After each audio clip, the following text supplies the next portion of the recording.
पिछले टॉपिक में हमने डिस्कस किया था विशिष्ट प्रतिरोध अथवा प्रतिरोधकता, जिससे हमें पता चला था कि किसी धातु का विशिष्ट प्रतिरोध अथवा प्रतिरोधकता धातु के मुक्त इलेक्ट्रॉन घनत्व n पर अर्थात धातु की प्रकृति पर निर्भर करती है।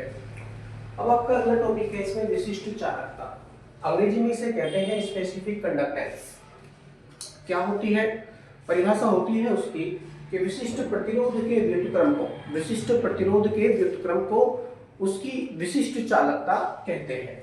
विशिष्ट चालकता कहते हैं। इसे सिग्मा से प्रदर्शित करते हैं। ये क्या सिग्मा है, इसे सिग्मा से प्रदर्शित करते हैं। अतः सूत्र इसका हो जाएगा, परिभाषा के अनुसार ही हमने यहाँ पर सूत्र उत्पन्न किया है, सिग्मा इक्वल टू 1/ρ। ये इसका सूत्र हो जाता है SI, पद्धति में इसका मात्रक हो जाता है ओम मीटर की पावर -1, क्योंकि सूत्र के अनुसार ही हमने यहाँ पर मात्रक उत्पन्न करने की कोशिश की है। रो का जो मात्रक है वो ओम मीटर होता है। जब हम यहाँ पर ओम मीटर रखेंगे, उसको ऊपर लेकर जाएंगे तो इनकी पावर -1 हो जाएगी, तो इसका मात्रक हो जाएगा ऐसे पंक्ति में ओम मीटर की पावर -1। इसी के अनुसार आप इसकी विमा भी लिख सकते हैं।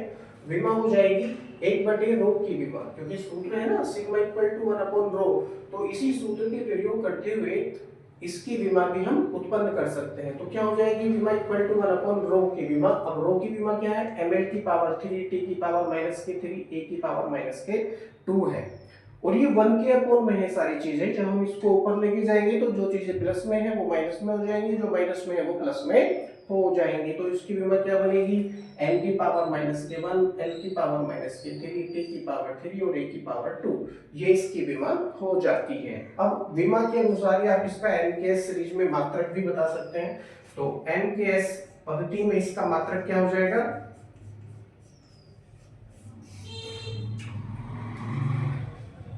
n का मतलब किलोग्राम, किलोग्राम की पावर -1 है तो -1, l यानी मीटर की पावर -3 है तो -3, t यानी सेकेंड की पावर 3 है तो यहाँ पर भी 3, और a फॉर एम्पियर